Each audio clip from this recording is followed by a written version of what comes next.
I finally did it. My GMK Pro is finished. My custom keyboard that took quite some time to build.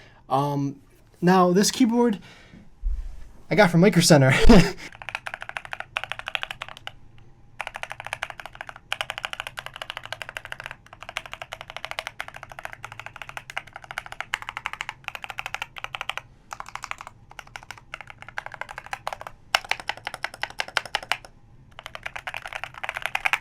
You get the idea. Comparing it to my old linear Razer keyboard,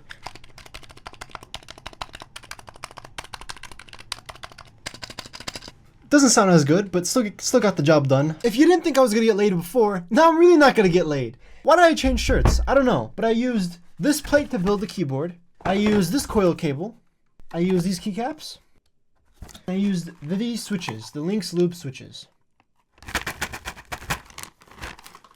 I also use this for the actual keyboard itself. So should you build a custom keyboard, I would recommend it if you have the money and you want to learn how to build one, but other than the sound and maybe the customization options, there's no point to build one. Don't stress yourself out over trying to get one or wanting to be a part of that whole facade setup, like elite setup, where we have the best of everything. It doesn't matter. As long as you have a keyboard that gets the job done at the end of the day, that's all that matters. Don't go blow your money on a custom keyboard. It's sure, I guess, you can look at it, some people look at it as an investment, because if you type a lot, then it might be good. But I mean, normal keyboard gets the job done, and at the end of the day, a keyboard is just a keyboard. It's not like a PC where if you have a higher end PC, it'll perform better with certain tasks. It's not like that at all. So all in all, GMK Pro, really great, pretty easy build, not too hard. And I think I want to build more custom keyboards in the future, except most of them look pretty intimidating, and this was pretty, it was still tough. It wasn't super easy, because the problem I had in the beginning was that the switch wasn't working. So all the keys, some keys were working and some keys weren't, and I was forever trying to like figure out what this problem was, and eventually I found out that the pins were bent at the bottom of them, so they weren't connecting or communicating with the PCB to send the signal of the actual key. So what happened was I just swapped it out, put one where the pins weren't bent, a new switch, and it worked perfectly fine. So make sure if your key's not working, it's possible that like if you push down too hard or something, the pin could break or something, or bend a little bit. So just make sure that if that could be the issue of why the key's not responding, then try to fix it, and it should hopefully work. Oh, and this is my coil cable. Now you're probably wondering, what the hell is this, and why is it all coiled up? It's literally just a design. It has no benefit, because the keyboard community always has this thing.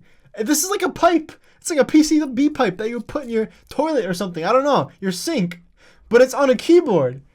So yeah, I don't know. It just, there's no special like benefit. It just looks cool, and that's why people use it. And I use it with this keyboard. And why did I choose pink, you might be asking? I chose pink. It just looks cool, okay? I looked the coolest out of all the colors, and when I saw it in Micro Center, I was like, I gotta have it. I need to work up money, save it, and get this keyboard, because it sounds great. I'm happy how it came out, and I'm happy. This is gonna be a keyboard that I'm gonna be using for a really long time. I'm probably using this keyboard 20 years from now.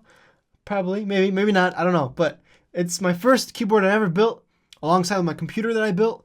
Building a computer is a lot harder than building a keyboard. People will tell you the opposite, but I disagree. A computer is harder than a keyboard. Okay, it wasn't bad, but a computer, you gotta know where everything goes. Like, with my computer building it, the motherboard I fried the first time because I used toilet paper to wipe off the thumbprints on the motherboard, and it was static electricity that was building up on the motherboard, so it got fried, cooked, baked.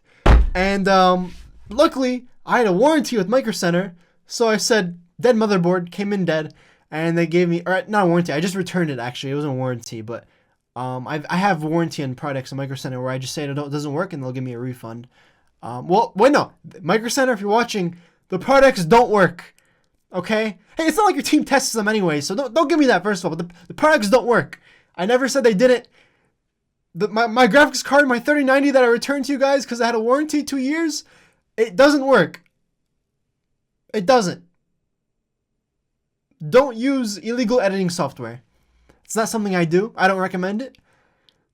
I pay my full subscription to Adobe every month, $55 a month. All the apps, all the whole Creative Cloud. legally. This is the back of the keyboard, by the way, just a good glorious imprint. This is the front. And yeah, it's pretty heavy, to be honest. Now, this keyboard cost me around $300 to make. And yes, $300 is a lot of money for a keyboard. However, this is something I've been wanting to build for a while, and I've always really liked how custom keyboards sound, so I've been wanting to do it for a while. Now, yes, I could have bought a Nintendo Switch with that money. I could have went out to eat at a fancy restaurant. I could have spent it all at the casino.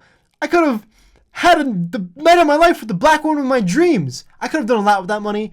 However, custom keyboard, pink, custom keyboard, virginity for life is the path that I chose. And I'm happy about it because it sounds amazing when I type. And I type a lot for school, for YouTube videos, for everything. And I felt like it was definitely not worth $300, but it's all right. I mean, you gotta pay to play, I guess. My bank account isn't too happy. I also did a mod to it, which was adding styrofoam to the PCB plate. So there's styrofoam that comes in the packaging, in the keyboard packaging, and I cut it out and I put it over the PCB, so it would sound more thockier. That's what they call it, thock. The sound. It sounds weird, but that's what the keyboard community calls it. So I did that. Also, people put masking. Sorry, I'm still not sure about that. The government's always listening. People put masking tape on the back of their PCB to make it sound more thockier. I haven't tried that. Sure I understand. Siri, shut the fuck up! I haven't tried that. Maybe it does work. I just don't feel like undoing everything and trying it out, but I might do it just to make it sound even more better. But I might not, because it's definitely a lot to unscrew everything and redo it, so we'll see. Maybe that's why the government's on to me. And if you can, please subscribe. You don't have to if you don't feel like it, but it helps out the video so much, and I really genuinely appreciate the support.